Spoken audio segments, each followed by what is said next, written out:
압살롬과 온 이스라엘 사람들이 이르되 아렉 사람 후세의 계략은 아히도벨의 계략보다 낫다 하니 이는 여호와께서 압살롬에게 화를 내리려 하사 아히도벨의 좋은 계략을 물리치라고 명령하셨음이더라. 하나님의 말씀입니다. 하나님께 감사합니다. 다윗의 아들 압살롬이 반역했습니다. 다윗은 도망가고 압살롬은 예루살렘을 차지했습니다. 압살롬은 예루살렘에 남아있었던 아버지 다윗의 후궁들과 동침했죠. 이것은 다윗이 밧세바를 범하고 또 우리아를 죽인 죄에 대한 하나님의 징계였습니다. 하지만 하나님께서는 다윗에게 약속하셨던 것처럼 그를 완전히 버리지 않으셨습니다. 우리는 징계 가운데서 다윗을 보호하시고 회복하시는 내용을 보게 될 것입니다. 오늘은 압살롬에게 다윗의 후궁들을 범하도록 계략을 가르쳤던 아히도벨이라는 자가 다윗을 완전히 끝장낼 수도 있었던 내용을 들려줍니다. 17장 1절부터 4절까지를 한번 보도록 하겠습니다. 아히도벨이 또 압살롬에게 이르되 이제 내가 사람 12,000명을 택하게 하소서. 오늘 밤에 내가 일어나서 다윗의 뒤를 추적하여 그가 곤하고 힘이 빠졌을 때에 기습하여 그를 무섭게 하면 그와 함께 있는 모든 백성이 도망하리니 내가 다윗 왕만 쳐 죽이고 모든 백성이 당신께 돌아오게 하리니 모든 사람이 돌아오기는 왕이 찾는 이 사람에게 달렸음이라. 그리하면 모든 백성이 평안하리이다 하니 압살롬과 이스라엘 장로들이 다 그 말을 옳게 여기더라. 아히도벨은 이스라엘에서 인정받는 뛰어난 계략가였습니다. 그가 다윗을 잡기 위해 내놓은 계략이 무엇입니까? 압살롬은 남아있고 자기 자신이 정예 부대를 뽑아서 이끌고 자신이 다윗만 기습해서 죽이겠다 하는 것입니다. 단순해 보이지만 이것이 가져다주는 효과는 여러 가지가 있습니다.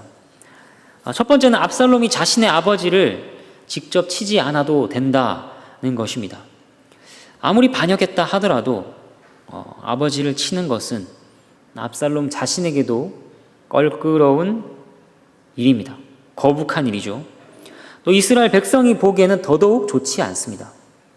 자신의 아버지를 죽인 왕을 좋게 볼 사람이 어디 있겠습니까? 또 십계명에서 부모를 공경하라는 말씀을 어린 시절부터 듣고 배워온 이스라엘 백성들입니다. 게다가 그 아버지가 누구냐? 바로 다윗이죠. 이스라엘을 위기들에서 건져냈고 하나님의 기름 부음을 받은 왕입니다. 아히도벨이 나서서 이를 처리하는 것은 압살롬의 손에 이런 아버지 다윗의 피를 묻히는 일을 막을 수 있는 것입니다. 두 번째 효과는 승리의 가능성을 높이는 것입니다. 2절을 보면 그가 곤하고 힘이 빠졌을 때에 기습하여라고 합니다. 때는 그날 밤입니다. 다윗과 그의 무리는 피신으로 말미암아 지칠 대로 지쳐 있습니다. 군대 전열을 가다듬기 전에 예측하지 못한 때에 기습하는 것은 그야말로 확실한 방법입니다. 좋은 계략이죠. 세 번째는 다윗 왕만 죽이자고 하는 그 말에서 오는 효과입니다. 그렇게 함으로 어떻게 되는 것입니까? 피해를 최소한으로 줄일 수 있습니다. 동족에 대한 살생은 같은 민족인 이스라엘 백성에게 반감을 살 수도 있습니다. 이러한 것들을 막는 것이죠. 그리고 피난길에 오른 백성들을 포용함으로 압살롬의 너그러움을 선전할 수도 있습니다. 이처럼 아히도벨의 계략은 여러 조건들과 상황들을 따졌을 때 매우 합당하고 상식적이며 지혜로운 것이었습니다. 4절을 보면 압살롬과 장로들이 다 그 말을 옳게 봤다고 합니다. 이제 다윗의 목숨은 바람 앞에 등불처럼 매우 위태롭게 되었습니다. 그런데 갑자기 반전이 일어납니다. 5절 말씀입니다. 압살롬이 이르되 아렉 사람 후세도 부르라. 우리가 이제 그의 말도 듣자 하니라. 압살롬은 일생일대의 이 일을 더욱 신중하게 처리하려고 합니다. 그래서 아히도벨의 계략이 좋지만 조금이라도 더 지혜를 보태고 보완하기 위해서 후세를 부릅니다. 하지만 앞에 사무엘하 15장을 보면 알 수 있듯이 후세가 어떤 자입니까? 후세는 다윗의 친구입니다. 그리고 다윗이 압살롬에게 보낸 지금으로 말하면 스파이라고 할 수 있습니다. 아히도벨의 계략을 무너뜨리기 위해 사용한 카드가 바로 후세입니다. 그런 후세를 압살롬이 불렀다. 이것은 압살롬이 완전히 속아서 후세를 신뢰하게 되었다 하는 것을 보여줍니다. 후세를 신뢰하지 않고 그를 부르지 않았다면 어떻게 일이 진행되었을까요? 다윗은 아히도벨의 계략대로 그 손에 죽었을 것입니다. 그런데 후세를 부르는 것으로 반전이 일어나죠. 이것은 하나님의 섭리입니다. 6절 말씀입니다. 후세가 압살롬에게 이르매 압살롬이 그에게 말하여 이르되 아히도벨이 이러이러하게 말하니 우리가 그 말대로 행하랴 그렇지 아니하거든 너는 말하라 하니.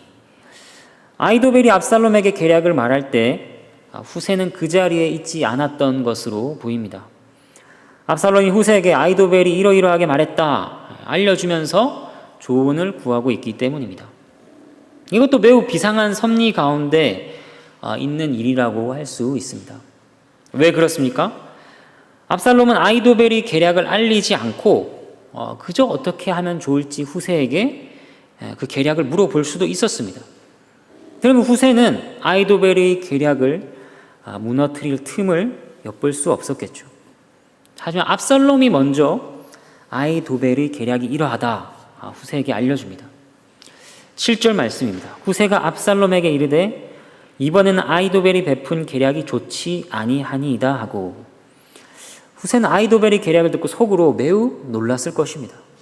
이대로 일이 진행되면 다윗이 죽거나 큰 해를 입을 것이 분명합니다. 그래서 먼저 아히도벨의 계략이 좋은 것이 아니라고 합니다. 이 계략의 방향을 바꾸어야 합니다.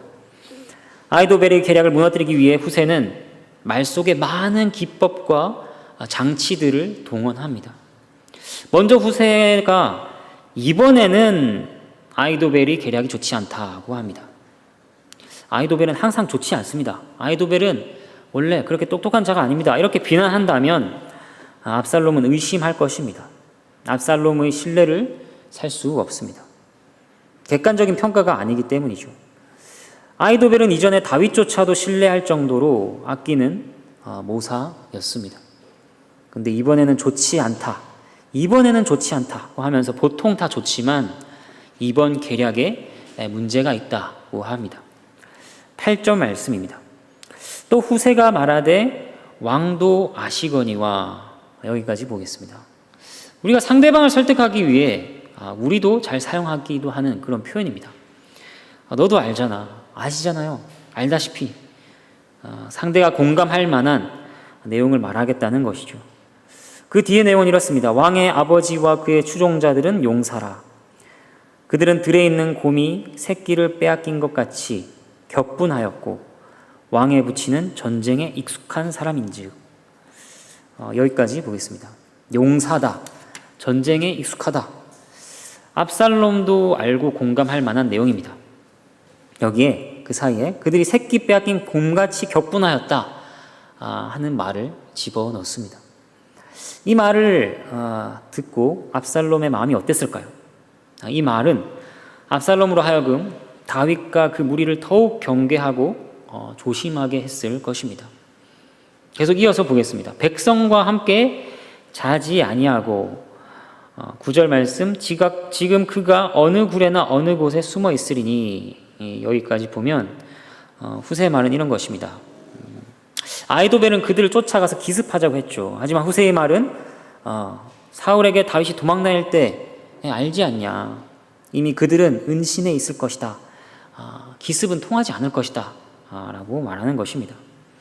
그리고 이어서 이렇게 말합니다. 혹 무리 중에 몇이 먼저 엎드러지면 그 소문을 듣는 자가 말하기를 압살롬을 따르는 자 가운데에서 패함을 당하였다 할지라.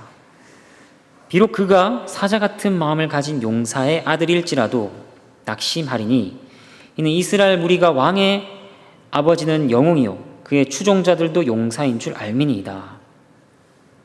후세는 압살롬에게 두려움을 심어줍니다. 어떤 두려움입니까? 혹 기습하려다가 매복해 있는 군사들에게 도리어 당하면 어떻게 되겠느냐? 당했다는 소문이 퍼질 것이다. 그리고 아군들의 사기가 꺾일 것이다. 라고 합니다. 또 이런 말도 합니다. 이스라엘 무리가 다윗이 영웅이고 그의 추종자들도 용사라는 것을 안다. 계속 다윗을 높이는 말들을 우리가 볼 수 있습니다. 적이라고 할 수 있는 다윗을 이렇게 높이는 것은 무엇입니까? 경계할 것을 알리는 것처럼 하면서 또 그것과 함께 압살롬을 자극하는 것입니다. 시기와 질투를 불러오는 것이죠. 그 다음 후세는 자신의 계략을 압살롬에게 말합니다. 그것은 물론 겉으로는 압살롬을 위하는 것 같지만 실제로는 다윗을 위한 계략이라고 할 수 있습니다. 11절과 12절 말씀입니다. 난 이렇게 계략을 세웠나이다. 온 이스라엘을 단부터 부엘세바까지 바닷가에 많은 모래같이 당신께로 모으고 친히 전장에 나가시고 우리가 그 만날 만한 곳에서 그를 기습하기를 이슬이 땅에 내림같이 우리가 그 위에 덮여 그와 그 함께 있는 모든 사람을 하나도 남겨두지 아니할 것이요. 후세의 계략은 아히도벨의 계략과 완전히 반대입니다. 어떻게 반대입니까? 아히도벨은 자신이 앞장서겠다 했는데 후세는 압살롬이 직접 나서라, 나가라고 합니다. 그래서 승리의 명예를 압살롬이 직접 취하라 하는 것이죠. 또 아히도벨은 정예 부대로 치자고 했는데 후세는 이스라엘 모든 자를 모아서 전쟁을 하자고 합니다. 바닷가에 모래같이 모으려면 시간이 얼마나 걸릴까요? 하루 이틀 시간으로는 부족합니다. 이렇게 모으는 동안 다윗은 위기에서 벗어날 시간을 벌 수 있는 것이죠. 그리고 아히도벨은 다윗만 죽이자고 했는데 후세는 대군을 이끌고 와서 다윗의 무리를 하나도 남겨두지 말자고 합니다. 남겨두면 뭐 하겠는가? 다윗과 함께였던 그들이 과연 잘도 압살롬 왕을 따르겠습니까? 압살롬의 마음 깊은 곳에 있는 다윗의 무리를 향한 의심과 불만을 긁는 것이죠. 13절 말씀입니다. 또 만일 그가 어느 성에 들었으면 온 이스라엘이 밧줄을 가져다가 그 성을 강으로 끌어들여서 그곳에 작은 돌 하나도 보이지 아니하게 할 것이다 하매 다윗 성으로 도망하면 밧줄로 성체에 묶어서 강에 집어넣자. 굉장히 과장된 표현을 합니다. 바닷가에 모래같이 많은 온 이스라엘이 다윗을 못 잡겠는가? 승리를 단언하는 것입니다. 후세의 말들은 계속 압살롬을 자극합니다. 다윗이 영웅인데 영웅을 처치하려면 영웅같이 직접 나서서 압도적으로 이겨야지. 멋없이 다른 부하가 기습으로 이겨서야 무슨 명예가 있겠는가? 이런 것입니다. 여러 가지 말로 압살롬의 허영과 영웅심을 건드리고 있습니다. 후세의 계략이 더 안전해 보이고 명예도 얻을 수 있을 것 같은 방법입니다. 그래서 압살롬과 모든 이스라엘 사람이 동의합니다. 14절 말씀입니다. 압살롬과 온 이스라엘 사람들이 이르되 아렉 사람 후세의 계략은 아히도벨의 계략보다 낫다 하니 이는 여호와께서 압살롬에게 화를 내리려 하사 아히도벨의 좋은 계략을 물리치라고 명령하셨음이더라. 후세의 계략과 압살롬과 온 이스라엘 사람들 그 뒤편에는 하나님께서 계십니다. 14절 마지막 부분을 보면 아히도벨이 좋은 계략을 물리치라고 명령하셨음이더라 합니다. 하나님께서 후세에게 명령하셨다는 것은 아닐 것입니다. 이 말을 이전 개역 한글에서는 아히도벨의 좋은 모략을 파하기로 작정하셨다 이렇게 번역했습니다.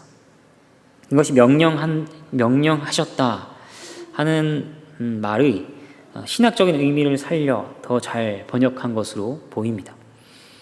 압살롬이 후세를 신뢰한 것, 압살롬이 아히도벨의 계략을 후세에게 알려준 것, 이 모든 일에 하나님의 손길이 미치고 있는 것을 알려줍니다. 이제 후세의 또 다른 활동을 보도록 하겠습니다. 15절과 16절 말씀입니다. 이에 후세가 사독과 아비아달 두 제사장에게 이르되 아히도벨이 압살롬과 이스라엘 장로들에게 이러이러하게 계략을 세웠고 나도 이러이러하게 계략을 세웠으니 이제 너희는 빨리 사람을 보내 다윗에게 전하기를 오늘 밤에 광야 나루터에서 자지 말고 아무쪼록 건너가소서 하라. 혹시 왕과 그를 따르는 모든 백성이 몰사할까 하노라 하니라. 다윗 자신을 위해 예루살렘에 남긴 또 다른 사람들이 있습니다. 사독과 아비아달 두 제사장입니다. 다윗은 그들에게 소식을 알려달라 하는 임무를 주었습니다.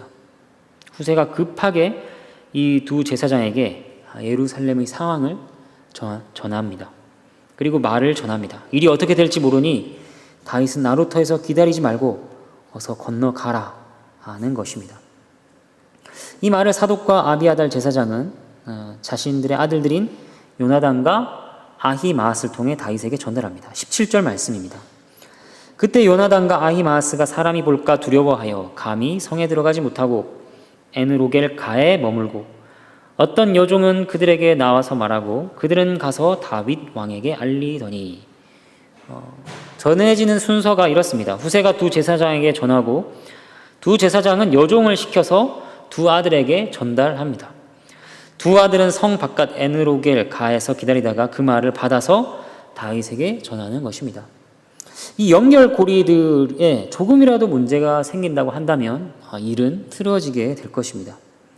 그런데 하필이면 한 청년에게 이 일을 들키고 맙니다. 그래서 이 청년이 압살롬에게 알리고 두 사람에 대한 추적이 시작됩니다. 일이 긴박하게 흘러갑니다. 18절, 19절 말씀입니다. 한 청년이 그들을 보고 압살롬에게 알린지라 그 두 사람이 빨리 달려서 바후림 어떤 사람의 집으로 들어가서 그의 뜰에 있는 우물 속으로 내려가니 그 집 여인이 덮을 것을 가져다가 우물 아기를 덮고 찌은 곡식을 그 위에 널매 전혀 알지 못하더라. 제사장들의 아들들인 요나단과 아히마스가 바후림 어떤 사람의 집으로 들어갑니다. 바후림이라는 장소가 이 근처에서 나왔던 것은 사무엘하 16장 5절입니다. 앞장의 16장 5절을 보면 바후림은 어떤 장소이냐면 시므이가 다윗을 저주했던 장소입니다. 하지만 이번에 등장한 이 바후림 어떤 사람은 시므이 같은 자가 아닙니다. 두 사람은 그의 집에 있는 우물 안에 숨죠. 그리고 그 집의 여인이 도와줍니다. 우물 입구를 덮고 찌은 곡식으로 위장합니다. 과연 압살롬이 보낸 사람들이 눈치를 챘는가? 20절 말씀입니다. 압살롬의 종들이 그 집에 와서 여인에게 묻되 아히마스와 요나단이 어디 있느냐 하니 여인이 그들에게 이르되 그들이 시내를 건너가더라 하니 그들이 찾아도 만나지 못하고 예루살렘으로 돌아가니라. 추적자들이 바후림 어떤 사람의 집까지 찾아왔습니다. 한 공간에 추적자들과 숨은 자들과 숨겨준 자가 모두 있습니다. 영화의 한 장면 같은 그런 모습입니다. 긴장감이 극에 달하고 있죠. 이 집의 여인은 거짓말을 합니다. 시내를 건너갔습니다. 추적자들은 의심하지 않고 다른 곳으로 가고 결국 찾지 못하여 예루살렘으로 돌아갑니다. 여러분, 이 긴장감이 넘치는 상황에서 다윗을 구하기 위해 얼마나 많은 도움의 손길들이 동원되고 지혜가 동원되는지 확인하십니까? 후세, 사독과 아비아달, 어떤 여종, 요나단과 아히마스, 바후림의 어떤 남자 집의 우물과 여자, 찌은 곡식까지 이 모든 것이 하나님의 섭리 속에서 활용되고 있습니다. 이렇게 추적자들은 돌아갔고 요나단과 아히마스는 안전하게 다윗에게 도착합니다. 다윗에게 상황을 알리고 후세의 말을 전합니다. 21절과 22절입니다. 그들이 간 후에 두 사람이 우물에서 올라와서 다윗 왕에게 가서 다윗 왕에게 말하여 이르되 당신들은 일어나 빨리 물을 건너가소서 아히도벨이 당신들을 해하려고 이러이러하게 계략을 세웠나이다. 다윗이 일어나 모든 백성과 함께 요단을 건널새 새벽까지 한 사람도 요단을 건너지 못한 자가 없었더라. 다윗과 백성들은 급히 요단강을 건넜습니다. 22절 새벽까지 건넜다고 합니다. 이것을 보아서 그들이 어두운 밤에 급박하게 건넜고 시간이 꽤 소요됐음을 생각할 수 있습니다. 후세의 계략대로 되었는데 뭘 무리해서 가는가, 조금 여유롭게 가자, 이렇게 다윗이 스스로 판단하고 늦장을 부리지 않았습니다. 후세가 전해준 내용과 그 지시를 그대로 따른 것입니다. 만약 아히도벨의 계략대로 기습했다면 아마 다윗은 무사하지 못했을 것입니다. 압살롬이 자신이 아닌 후세의 계략을 따랐다는 것을 알게 된 아히도벨은 어떻게 했는가 보겠습니다. 23절 말씀입니다. 아히도벨이 자기 계략이 시행되지 못함을 보고 나귀의 안장을 지우고 일어나 고향으로 돌아가 자기 집에 이르러 집을 정리하고 스스로 목매어 죽음에 그의 조상의 묘에 장사되니라. 아히도벨은 다음 기회를 노리거나 다른 가능성을 생각하지 않습니다. 완전히 포기해 버렸습니다. 자신의 계략이 시행되지 못한 것을 보고 스스로 목숨을 끊습니다. 왜 이렇게 극단적인 선택을 한 것일까? 자기 계략이 시행되지 못한 것에 대한 불만이 그 정도로 컸을 수도 있고, 자기 계략이 시행되지 못한 것에 대한 모멸감을 느꼈을지도 모릅니다. 또는 압살롬의 반역이 실패한 것에 대한 확신이 들어서 또 그것으로 인해서 자신이 처형당할 것이 너무나도 확실하기 때문에 그렇게 스스로 목숨을 끊은 것인지도 모릅니다. 그의 심리가 어떠했든 여기에도 하나님의 섭리가 있습니다. 이것은 다윗, 기름 부음을 받은 자, 하나님께서 택하신 자를 해하려 하는 자의 최후를 보여주시는 것입니다. 이제 위기의 상황은 넘어가고 새로운 국면에 들어가고 있습니다. 24절부터 26절입니다. 이에 다윗은 마하나임에 이르고 압살롬은 모든 이스라엘 사람과 함께 요단을 건너니라. 압살롬이 아마사로 요압을 대신하여 군 지휘관으로 삼으니라. 아마사는 이스라엘 사람 이드라라 하는 자의 아들이라. 이드라가 나하스의 딸 아비갈과 동침하여 그를 낳았으며 아비갈은 요압의 어머니 수루야의 동생이더라. 이에 이스라엘 무리와 압살롬이 길르앗 땅에 진친이라. 다윗은 마하나임에 갔고 압살롬은 길르앗 땅에 진쳤습니다. 압살롬이 모든 이스라엘 사람과 함께 갔다고 합니다. 후세의 말대로 모든 지파에 사람을 보내서 군대를 모집한 것입니다. 24절 한 구절에서 다윗의 행보와 함께 소개되고 있지만 압살롬이 요단을 건넌 것은 시기적으로 며칠이 지난 뒤의 일일 것입니다. 또 아마사를 소개해주고 있습니다. 압살롬이 아마사를 군 지휘관으로 삼았죠. 그런데 아마사의 족보가 자세히 소개되고 있습니다. 족보를 따지면 아마사는 어떤 자인가? 아마사는 요압에게는 사촌입니다. 다윗에게는 조카가 되는 자이죠. 그러니까 압살롬, 아마사, 다윗, 요압 다 같은 집안 내에서의 싸움이 될 것이다는 것입니다. 이것이 무엇입니까? 이것은 다윗의 범죄에 대해서 하나님의 징계 중에 칼이 내 집에 영영이 떠나지 않을 것이라는 말씀이 성취되고 있음을 보여줍니다. 27절부터 29절까지를 보겠습니다.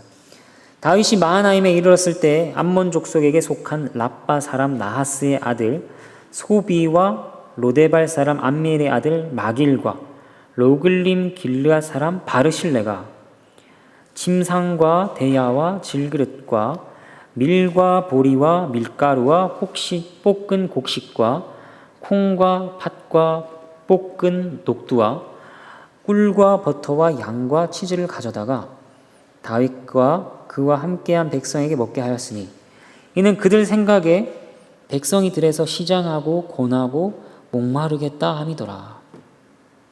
마하나임은 단지 도망가는 여정에서 거쳐가는 지점이 아닙니다. 다윗의 도피는 여기 마하나임에서 끝납니다. 다윗은 이곳에서 재정비하고 압살롬과 맞설 준비를 합니다. 마침 소비와 마길과 바르실레 세 사람이 찾아와서 다윗과 무리를 돕습니다. 세 사람은 모두 다윗의 편의 선자들입니다. 다윗과 무리를 극진히 대접하고 돌보죠. 숙식을 해결할 수 있도록 잠자리와 많은 양의 음식을 공급합니다. 그 중에는 치즈같이 매우 고급스러운 식품도 있습니다. 마하나임, 야곱이 나그네 생활을 뒤로하고 고향으로 돌아갈 때 에서를 만나기 전 하나님의 군대를 만났던 곳, 그곳이 바로 마하나임입니다. 그곳에서 세 사람을 통한 하나님의 도움으로 다윗의 군대도 고향으로 돌아갈 준비를 합니다. 이제 본문의 교훈과 적용을 살피겠습니다. 오늘 본문은 아히도벨이 계략으로 말미암아 죽을 뻔한 다윗이 어떻게 건짐을 받았는가 하는 것을 보여주었습니다. 그 가운데 많은 사건들이 있었죠. 압살롬이 후세를 신뢰했고 후세의 계략으로 압살롬 무리의 방향이 바뀌었습니다. 또 다윗에게 몰래 소식을 전하러 오다가 들켜서 발생한 우여곡절들도 있었고 다윗 무리에게 마하나임에서 숙식을 제공한 친구들의 이야기도 나왔습니다. 이 모든 이야기에서 우리가 공통적으로 보는 것은 무엇입니까? 이 수많은 과정과 이야기를 통하여 다윗을 건지시고 도우시는 하나님의 손길입니다. 왜 하나님께서는 이렇게 다윗을 도우셨을까요? 다윗이 지금 겪고 있는 끔찍한 일들은 다윗의 범죄 때문이었습니다. 그런데도 그를 살리려고, 그를 다시 회복하시려고 역사하시는 것은 무엇 때문입니까? 그것은 바로 사무엘하 7장 16절 말씀, 내 집과 내 나라가 내 앞에서 영원히 보존되고 내 왕위가 영원히 견고하리라. 이렇게 하나님께서 다윗에게 약속하셨기 때문입니다. 하나님께서 다윗을 택하셨기 때문입니다. 그렇기 때문에 끔찍한 징계 가운데서도 아예 버림받는 것이 아니라 다시 회복하시고 도우시는 역사가 있는 것입니다. 여러분, 그런데 이 다윗에게 하신 약속과 택함은 결국 누구를 향하며 누구를 위한 것입니까? 이 약속은 하나님께서 택하신 메시아, 예수 그리스도를 향합니다. 그리고 그에게 접붙임 받은 택함 받은 백성들을 위한 것입니다. 여러분, 그렇기 때문에 오늘 본문에서 다윗을 도우시는 하나님의 손길은 예수를 믿고 그에게 속한 모든 백성에게도 동일하게 보장되는 것입니다. 그리스도의 집과 그리스도의 나라가 하나님 앞에서 영원히 보존될 것이라는 약속 안에서 우리도 영원히 보존된다는 것이죠. 우리를 보존하시고 도우시는 그 일이 어디서 어떻게 이루어지고 있는지 우리가 모를 수 있습니다. 하지만 그 일은 진행되고 있습니다. 다윗도 그저 초조하게 소식을 기다리고 있었을 뿐이었습니다. 하지만 그 시간에 수많은 사람들과 사건들이 수많은 톱니바퀴가 맞물려서 다윗을 건져내기 위한 방향으로 흘러갔죠. 성경에는 이와 같이 우리가 모르는 중에도 우리를 위한 중요한 일들이 일어나고 있다는 이야기가 여러 등장합니다. 예를 들어 다니엘서에서도 비슷한 경우가 있습니다. 다니엘서 7장을 보면 다니엘이 21일 동안 슬퍼하며 기도한 일이 있습니다. 이때 천사가 나타나서 다니엘을 만납니다. 천사가 나타나서 알려주는 것이 무엇이냐?